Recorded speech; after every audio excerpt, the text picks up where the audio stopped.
Hello, everybody. Welcome to the Buckeye Weekly Podcast. I am Tony Gerdeman here, as always, with Tom Moore. Tom, how's it going? Tony, for like the third time this week, I have looked and gone, wait, how many of these shows have we done this week? Because the show's called Buckeye Weekly, which implies strongly that there is only one of these per week. And we, during the off season, have been doing two a week. And then during the season, we've basically gone daily. And then this week, we're having the same issue that I had in the morning scoop, which is there's like too much stuff to talk about and people have too many questions and there's too much stuff that, that people are excited to hear about.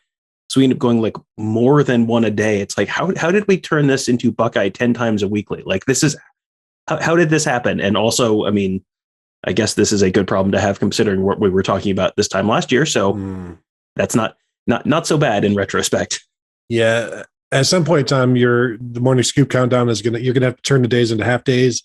102 and a half days from Michigan. And you got to be like more specific. Maybe, Tom, I'm just throwing this out there. Hourly countdown. We used to do that in the countdown to the Michigan game. We would post like photos or, hourly countdown graphics and stuff like that. I'm not sure I'm ready for like 72 hour, like a Jerry Lewis telethon model. Show me the podcasting. Yeah, I'm not sure I'm ready for that yet, but there's a lot to talk about. There's a lot of questions to answer. And so, there are worse problems to have. There are worse problems to have. And this episode is the finish up to our listener questions, our batch of listener questions that we got earlier in the week. And we were going to crank these out and talk some Ohio State football, talk, just what's on your mind. And that's the best way to find out is to ask you, hey, what's on your mind? And then you come tell us. And then we talk about it. And because your topics are always good, and it frees us up from having to come up with the topics, which Tom, we totally could, but it's like we don't want to tell people what they want to talk about or what they want to hear about. There's no shortage of stuff to talk about this week, which is good. This is, every once in a while during the off season, it's like, what are we going to talk about? Like, listener question show. We'll find out what people want to hear us talk about. This week, it's like, yeah, we could talk about anything and people will be excited to hear it because it's a pretty exciting game coming up. But yeah, we did get some good questions. The first one is from @EBS_cafe. This is a continuation of the questions he was asking on the show that we did released on Wednesday. Jack Sawyer played only 4 snaps against Minnesota. JT Tuimoloau had 10. Was that unexpected? I think it was unexpected going in. I know we talked about it where we talked all summer long or all camp long, especially once Tyler Friday went down, that we expected Jack Sawyer to be that 4th defensive end. And then he didn't play until the 3rd quarter. I think I didn't see him out there in the first half of that. At some point, you're thinking it just became assumed that, well, he must be dealing with an injury or else he would have been playing because JT Tuimoloau is out there. And we know that he can't possibly have passed Jack Sawyer. But then when Jack Sawyer came in, I started to realize, and my theory was that JT Tuimoloau is more geared towards what Minnesota does with the running game, and he's bigger than Jack Sawyer. He's probably got 30 pounds on Jack Sawyer. He can help in the run better than Jack Sawyer. He's more of a pass rusher at this point. So at that point, it started to click that maybe this was just a scheme thing. It's a lot of matchup things that Kerry Combs talked about this week as well. So yes, it was a surprise, but then later on, I guess if I'm guessing correctly, it makes sense that they wanted the bigger guys out there at defensive end, and he did pretty well. He did, yeah. And I mean, he did not look like a true freshman, just completely overwhelmed out there. And that's a pretty good Minnesota offensive line. And they're going to be facing a pretty good Oregon offensive line this weekend. I think my expectation is that you'll see more Jack Sawyer this weekend, probably, against a team this is not a ground and pound like 1980s, 1990s style team like Minnesota is. So I think you will see more Jack Sawyer than JT Tuimoloau this week. That would be my guess. Should have made that one of my bold predictions on yesterday's show. That would have been not that bold, but also decent, bold enough and decently likely to happen. So that's my guess for Saturday. But, as we have come to find out the hard way or the easy way for you, not all of my bold predictions are correct. So that's we'll see if that one comes true. His next question was, freshman cornerback a positive. And I'm assuming he's talking about Denzel Burke there. I mean, yes, unquestionably, Denzel Burke is a massive positive for this team because, without Tevin Banks, without Cam Brown last week, it was like, who the heck is going to play? Because you had a couple guys who barely played last year, and Ryan Watson, Legend Cavazos, a true freshman, and Denzel Burke, and Demario McCall, who hadn't basically played corner ever before this spring. So there was like functionally zero returning players on that, or returning snaps close to on that, in that cornerback room without those two guys. And Denzel Burke looked fine. Like he was not just getting absolutely torched every single play. For a true freshman in his first game to be starting and looking like, at least like, well, that wasn't like horrendous. That's an enormous positive, because he's only going to get better. Coaching staff is very high on him. And, not only did he not get torched, he didn't look too panicky. He was getting a little grabby at times, but he didn't look too panicky. He didn't look too overwhelmed by the moment. That is all a very, very, very good sign that, not necessarily this week, not necessarily later this month, but later this season, and certainly by the start of next season, he's going to be ready to be a major, major contributor for this team. The amazing thing to me is he played more than any of the other corners, and he played well. And, sure, we both expected him to play and be mixed in somewhere, but to start and then play more than any of the other corners and play well and have, 3 odd pass breakups, had the pass interference, but, go ahead and pass interfere in the end zone, I guess, as long as you don't give up a touchdown. Just really, really impressive. Now I'm interested to see, because they picked on him in the past game. I'm interested to see what kind of run defender he is as well. How well can he get off blocks if they throw some screens at his way? Can he get off of that and make some tackles in the backfield? Because then that's when you see the full picture of the corner. Is he like an Antoine Winfield? I apologize for that. But can he make plays with his tackling as well with his coverage? And can he be, let's say, like a Malcolm Jenkins or something of that nature? If he can only be a Malcolm Jenkins, then I guess that will suffice. And really, the other, if you want to count the redshirt freshman Ryan Watts and Legend Cavazos in there, Kerry Combs said that Cavazos had good coverage on the touchdown that he gave up. And I know everybody is like, well, why don't they look back? And I agree to an extent, but down that close in the end zone, in the red zone, if you look back, you've lost your guy already. Even Jeff Hafley would tell people to stay with the guy for 15, 20 yards and then look back. I mean, if you're at the 10, you can't really ever look back. And so you're kind of just, you do your best, you get your hands where they're supposed to be. And again, these are young guys, so they're still they're doing, not the bare minimum, but they're not their full selves yet. So they will get better. But we keep talking about Denzel Burke, and just the trajectory, I think, is, it's not normal for an Ohio State freshman to start at corner. So when one does it, take notice. And that goes for any position. Yeah, that's definitely true. And then his fourth question was just linebackers ? Which I'm going to assume is sort of the linebacker rotation and how they allocated snaps to those guys in week one. Cody Simon was the person I had picked to have the most tackles on the team. And then we found out partway through the game, he was kind of banged up. And so therefore he didn't start, and he still finished near the top of that list. So really, I should probably have gotten credit for that, but that's neither here nor there. I think that's another spot where you're going to see those reps, the rotation there maybe starting to change a little bit, and more reps for Cody Simon. They started Tommy Eichenberg there. Did he have the most snaps of anyone at linebacker? He was, if not, he was close, maybe behind Taraji Mitchell. Taraji Mitchell had the most. Yeah.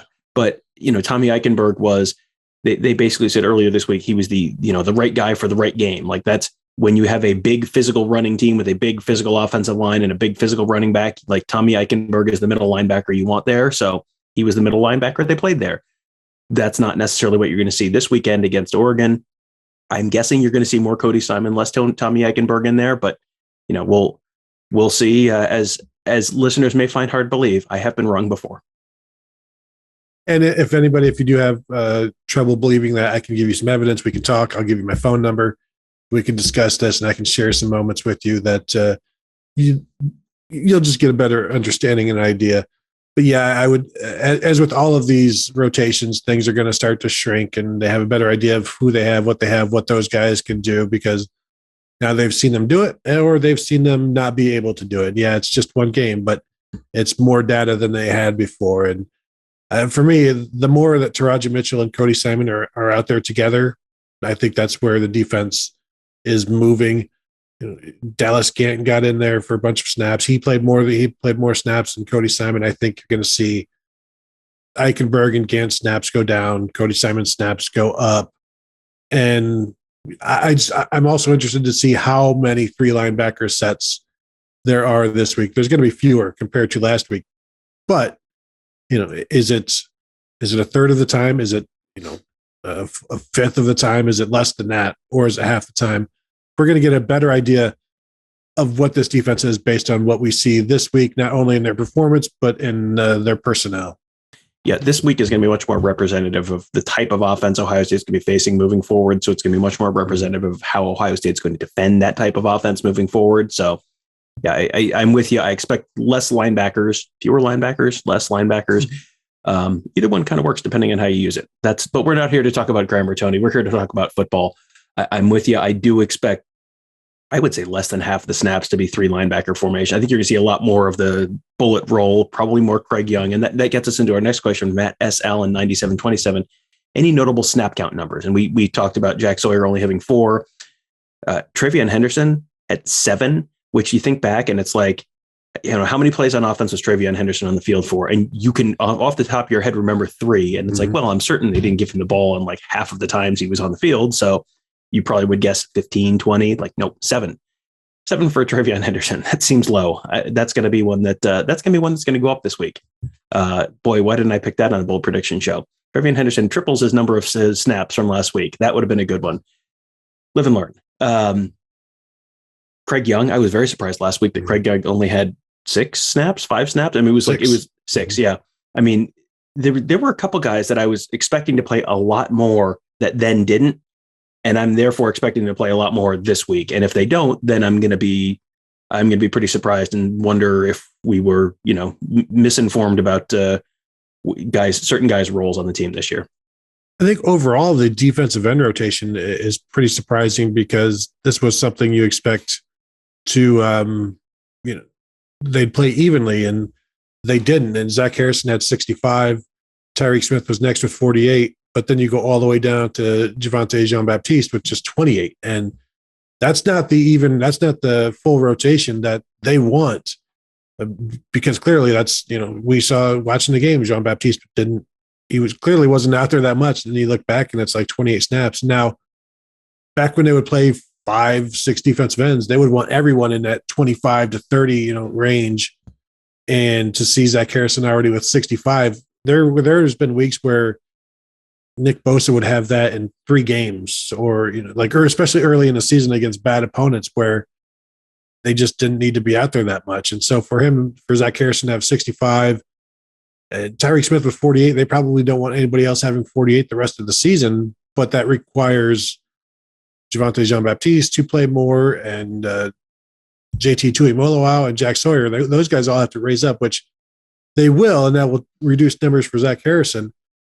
But if they're not going to produce, then Zach Harrison's going to have to play more. Tyreek Smith is going to have to play more, and they're going to get worn down. But also, while they're out there, like Zach Harrison played 65 snaps. He should be producing maybe more than he did. But again, this was against 7 offensive linemen a lot. And if he plays 65 snaps against Oregon, you'd hope he'd have some numbers in that first half, and hope he doesn't wear down in that second half. But yeah, they need more guys in that rotation pretty quickly. Ideally this week, and then maybe the younger guys can start to get more experience the next 2 weeks. Yeah, if you're going to see guys with 48 snaps in the defensive line rotation, this would be probably the last week for quite a while. You'll see that because you get into Tulsa and Akron and Rutgers and Maryland, and it's probably a little bit less of a, all hands on deck. Everyone has to be ready, and you're playing your best guys every single snap because you're concerned that this is a losable game. So I think that, if you do see that again this week, that's not something I would necessarily expect to see carry forward, because there's a load management aspect to that, where if you're playing 65 snaps a game as a defensive lineman, there's not just the wear down through the course of the game. There's also the wear down during, over the stretch of the season. And that's something that I think are generally very, very mindful of. There's a lot more data on that right now, and the impact of just the cumulative wear and tear on your bodies and that kind of stuff. So, maybe like how Urban Meyer used to run the quarterback, where it's like, JT Barrett would run like 5 times against, Maryland or Rutgers. Mm-hmm. And then, it was Penn State week. And it's like, I bet JT Barrett's going to have 19 carries again this week. And lo and behold, he did. Next one from @TheZach1776. Hot take. Clemson and UGA are overrated on offense and defense. Neither are good. Time will show that. That game was just 2 cats trying to get out of a wet paper bag. Neither of those teams are good offensively or defensively this year. They will both end the season with 2 losses. Tony, how hot is that take? The offenses were bad, and there are skilled players there. I would have expected something, some of those skilled players to do something with that. I could see Clemson losing twice. I'm looking at Georgia's schedule right now, and I don't know where is that. We know where the second loss would be. That would be Alabama in the SEC championship game, but they're not losing. Just looking at the road games at Vanderbilt, at Auburn. We know they play Florida, which Florida wasn't impressive to me, and then they play at Tennessee, at Georgia Tech. The SEC East is, it's not all that right now. So I don't know where that first loss is going to come to make the second loss happen in the SEC championship game. The only chance would be Florida, I guess, or maybe Auburn, but I'm not counting on that. Maybe Auburn can pull a surprise. We'll see. Georgia comes into the game against Florida off of a bye, so maybe they can come up with an offense by the midseason, and then also do something during the week to make sure they really have one during that bye week. But Clemson, I could see them tripping up somewhere against like North Carolina didn't look good. I know people are a little bit high on NC State. There's some possibilities there. Tom, where do you think? Where are you on this? I don't think Georgia's going to lose a second game. Well, I mean, what do we mean by the end of the season? Is it the end of the regular season? Is it the end of the SEC championship game? Or is it, if they lose to Alabama in the SEC championship game, then obviously 2 SEC teams will make the playoff, and then they'll lose to Alabama again in the playoff. Are we counting that as 2 losses? If it's 2 losses by the end of the regular season or the end of the championship game, I don't think so for Georgia and Clemson. I mean, it's just, Clemson is vulnerable. I mean, of all the spots on the field that jumped out to me immediately, it was Clemson's offensive line is like, oh no, that they're bad. Like, not just like, well, they're getting, they're getting overwhelmed by a very good team. They are bad. They have gotten just run the heck over 2 games in a row. Now, the good news is you got run over by Ohio State and you get run over by Georgia. You are not playing any teams in your schedule until you get back to the college football playoff that are remotely in the caliber of Ohio State or Georgia. So they may be able to run the table there. Maybe they slip up. I think there's probably a little bit of an overreaction here where that's a pretty good defense. Georgia has a very good defense. Georgia's defense is very, very, very good. That is a nasty defense. I would really like to see Georgia and Ohio State play this year because I want to see that Ohio State offensive line going up against that Georgia defensive line. That I think that would be a really, really interesting matchup to me. Clemson looks very much like a team that's going to skate through the ACC because the ACC is not very good, and then just get drubbed in the first playoff game because they're not, they don't have the line play. And we'll see how JT Daniels continues to develop. That's the question to me for Georgia, because the quarterback play was not very good. The defense was overwhelming, but the quarterback play was not very good at all. The 2 teams combined for 2 field goals on offense. That was it. So not a great performance, but those are 2 very good defenses. But of the 2 teams, I think there's a better chance that Georgia's quarterback play improves enough that they're a legitimate national title contender than Clemson, because I think Clemson's offensive line is what it is, and that is not very good. And I think there's a little bit of a concern with Clemson's skill talent as well. And just they played, if they were playing at Boston College this year, they played there last year and almost lost. Like, that game to me could be a tough one. It still may be Boston College playing at Clemson.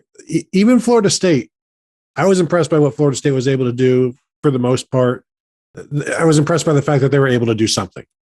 And right now that's a relative compliment to Florida State and a program and where Mike Norvell has them.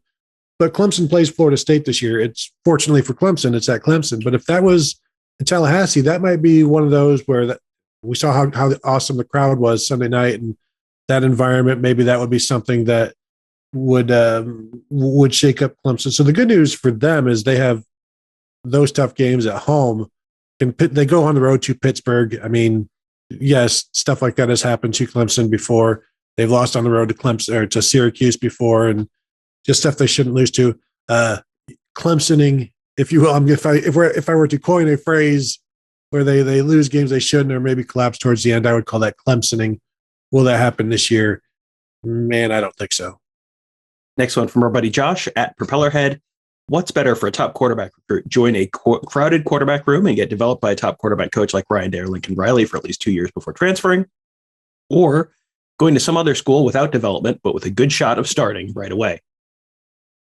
I think it just depends on the player. And because there's positives and negatives to both, it's like the NFL draft where should the quarterback, the number one draft pick quarterback, sit for the year and learn from the temporary veteran, or should he go out there and learn right away? I think it just depends on the guy and what's better for anybody. It depends on the program. It depends on the player. Is there examples of guys who, I think Joe Burrow is the perfect example of being developed and then moving somewhere else. But also, like at Oklahoma, they've done that. They've developed guys, that they've brought guys in, a bunch of transfers, but now they're also, you've seen what they're doing with Spencer Rattler, where he played, sat 1 year, but then played right away after that. So I don't think there's a right or a wrong answer. Just it comes down to feel and the temperament of the quarterback, the culture of the program, the coach that is doing the coaching. So I don't think there's an either or. I don't think there's one answer there. Right. This is one of those very unsatisfying, it depends kind of answers. Because there are guys who, you certainly benefit from learning from a top quarterback coach. But Lincoln Riley, you go through Lincoln Riley's quarterbacks, a lot of them have transferred in. It's not like he's had a lot of these guys. Spencer Rattler is one of the few who's actually come in as a true freshman and stayed through multiple years. They brought in a lot of transfers over the years. And, you look at Ryan Day or the quarterbacks who transfer out. Joe Burrow is a little bit the exception there. You go back through quarterbacks who have transferred out for Ohio State. Tate Martell has just not panned out, and there may be some external issues there that have played into that. Matthew Baldwin transferred out, hurt his knee, medically retired. There's not a ton of data of, that Joe Burrow is a representative sample. Joe Burrow is very much not a representative sample, winning the Heisman Trophy, being the number one overall draft pick. I think the biggest thing is you have to go somewhere, whether you go there as a true freshman or you transfer there, you've got to go somewhere where you can be a multi-year starter. There's a very high correlation between being a multi-year starter at the college level and being a successful pro. And you can do that by coming to Ohio State and, either transferring to Ohio State like Justin Fields did, or coming to Ohio State like, CJ Stroud did. CJ Stroud, I think with a multi-year career would turn into a pretty good quarterback. Or you can start somewhere like Ohio State, transfer to LSU, where Joe Burrow's first year was not great at LSU. It was fine. They were a New Year's Six bowl team, but that was it. It was just, they were like a 10-2 kind of team, 10-3, and they were fine, but they weren't remarkable. And then that second year, then he turned into, all caps Joe Burrow. So that's, whatever you do, you have to get a couple of years of starting under your belt, because what you don't want to do is have the Dwayne Haskins career where you come, you sit, you play for 1 year, you have a good year, you're like, I'm out. And then you're not, you get that first NFL check, and that's great, but you're not really set up for long-term success. Justin Fields came in, had a couple good years with Ryan Day. I think that's the ultimate, the ultimate good result for you is you come in, you learn from a good quarterback coach, whether it's Ryan Day or Lincoln Riley, and then you get a couple of years of experience, and then you're really set up to succeed at the next level. Well, in the Ohio State quarterback room, the way it's set up right now, where with CJ Stroud, who you would be the guy all year, and then you assume he'd be the guy next year, and then you get to the situation where you may have 1 year starters like back to back, and they're going off to the NFL. And I agree, like the longer you can start, the better.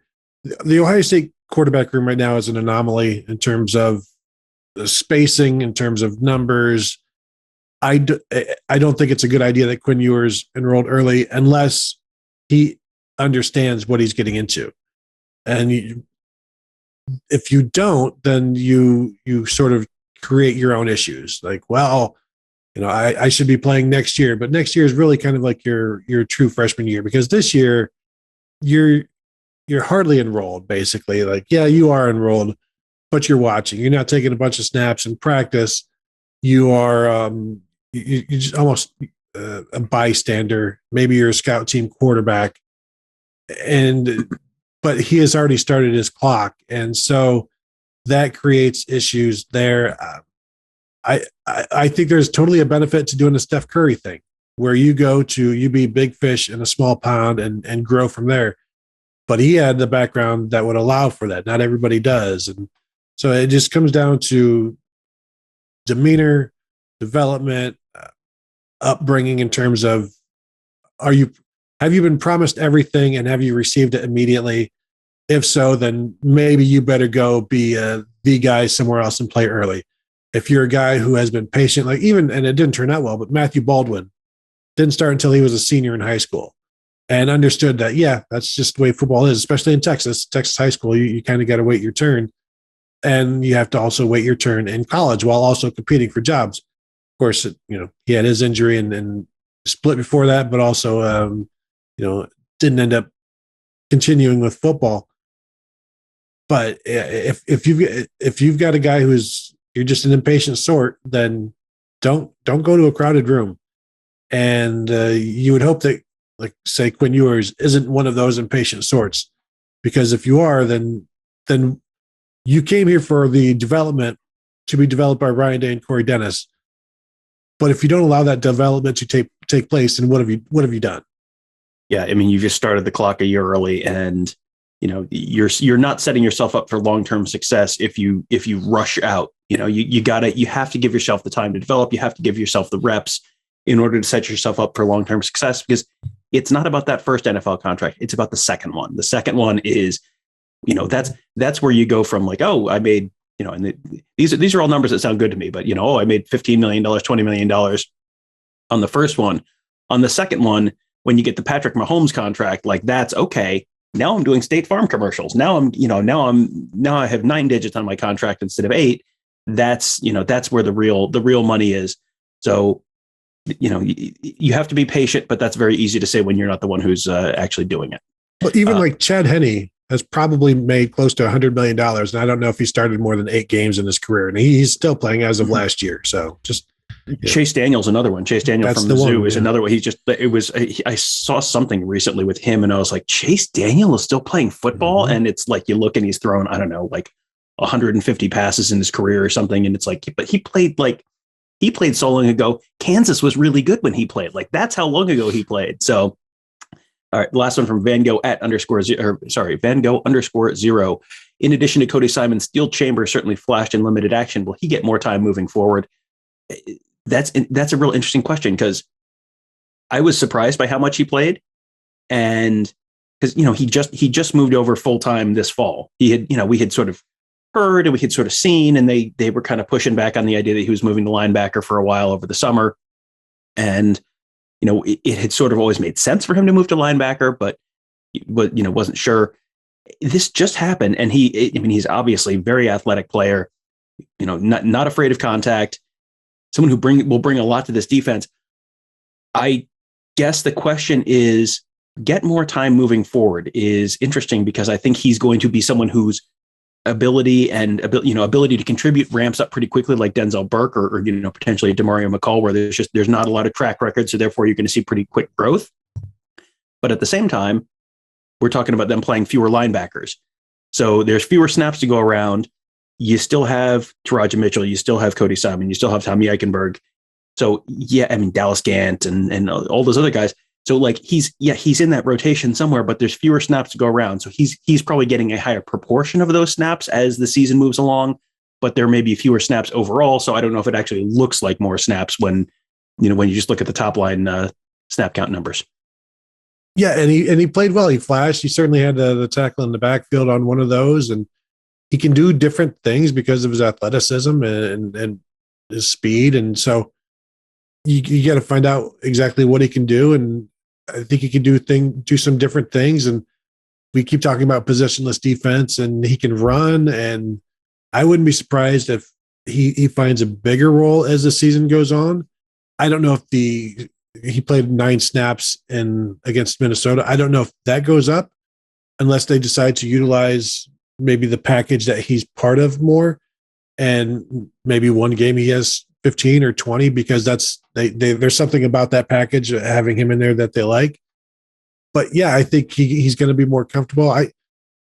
This is always going to be kind of a learning year, but also right away they saw some things that they were like, well, we can use him here. And so let's see what that is. And I don't know if that's this week. I think maybe we see him, some legitimate playing time against Tulsa and Akron, where you're just, okay, let's make some mistakes.